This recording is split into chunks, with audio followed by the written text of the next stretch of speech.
Hi friends, welcome back to my channel. ఈ రోజు వీడియోలో మార్నింగ్ బ్రేక్ఫాస్ట్ కోసం ఒక కొత్త రెసిపీని అయితే చూపించబోతున్నాను. బ్రేక్ఫాస్ట్ గానే కాకుండా ఈవినింగ్ స్నాక్స్ గా కూడా చేసుకోవచ్చండి.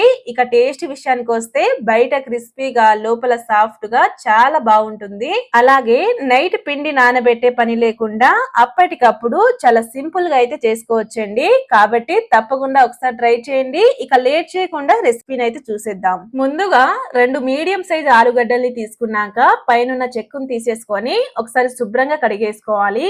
ఆలుగడ్డని నీట్ గా కడిగేశాక ఇలా గ్రేటర్ తోటి అయితే చక్కగా తురుముకోవాలండి. కొంచెం మీడియం సైజ్ రంధ్రాలు ఉన్న వాటితోటి చక్కగా తురిమి తీసుకోండి.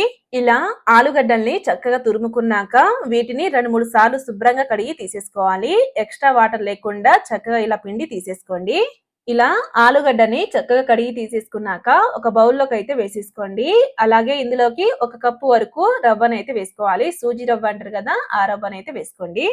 తర్వాత ఇందులోకి ఏ కప్పుతో అయితే రవ్వను తీసుకున్నామో అదే కప్పుతో 1 కప్పు వరకు పెరుగునైతే వేసుకోండి. పెరుగును వేసేసుకున్నాక అంతా ఒకసారి బాగా కలిపేసుకోవాలి. ఈ పెరుగంతా ఉప్మా రవ్వకి పట్టేలా ఒకసారి బాగా కలిపేసుకోండి.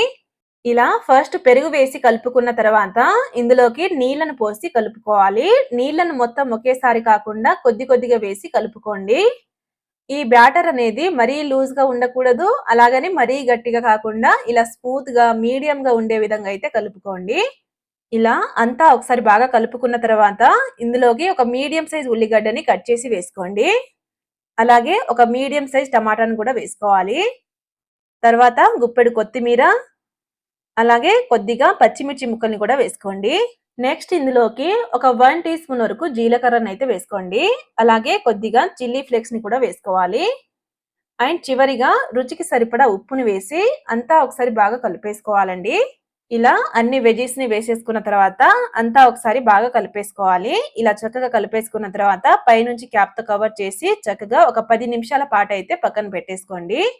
ఇలా ఒక 10 నిమిషాల పాటు నానబెట్టడం వల్ల కూరగాయ ముక్కల్లో ఉండే వాటర్ అంతా బయటికి వచ్చి చక్కగా ఉప్మా రవ్వ అయితే చక్కగా నానుతుందండి. ఇలా ఒక 10 నిమిషాల పాటు నానబెట్టుకున్న తర్వాత అంతా ఒకసారి బాగా కలిపేసుకోండి. ఇలా కలుపుకున్న తర్వాత ఇందులోకి ఒక 1/2 టీ స్పూన్ వరకు సోడా ఉప్పునైతే వేసుకోండి. అలాగే ఇందులోకి ఒక 1 టీ స్పూన్ వరకు వాటర్ ని పోసి అంతా ఒకసారి బాగా కలిపేసుకోవాలండి. ఈ సోడా ఉప్పు అంతా చక్కగా కలిసేలా ఒకసారి బాగా కలిపేసుకోండి. చూడండి, ఇక్కడ చూపిస్తున్న విధంగా ఇలా చక్కగా కలుపుకున్నారంటే మనకి బ్యాటర్ అనేది రెడీ అయినట్టేనండి. ఇలా చక్కగా బ్యాటర్ ని రెడీ చేసేసుకున్న తర్వాత స్టవ్ పైన చిన్న ప్యాన్ ని పెట్టి అందులోకి ఒక 1 టీ స్పూన్ వరకు ఆయిల్ వేసి స్ప్రెడ్ చేసుకోండి. ఆయిల్ ని స్ప్రెడ్ చేసుకున్న తర్వాత దీంట్లోకి కొద్దిగా ఆవాలు, అలాగే కొన్ని నువ్వులు అండ్ కొన్ని కరివేపాకు రెమ్మల్ని అయితే వేసుకోండి. ఇందులో నువ్వుల ఫ్లేవర్ అయితే చాలా బాగుంటుందండి, తప్పకుండా వేసుకోండి. ఇలా అన్ని వేసేసుకున్న తర్వాత ఒక 2 గరిటెల వరకు ఈ బ్యాటర్ ని వేసి చక్కగా నీట్ గా సర్దేసుకోవాలండి.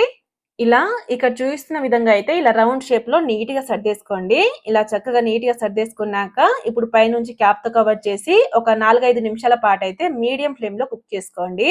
ఒక 4-5 నిమిషాలు కుక్ చేసుకున్న తర్వాత పైనుంచి ఇలా ఒక 1 టీ స్పూన్ వరకు ఆయిల్ అప్లై చేసి చక్కగా రెండో వైపు అయితే తిప్పేసుకోండి.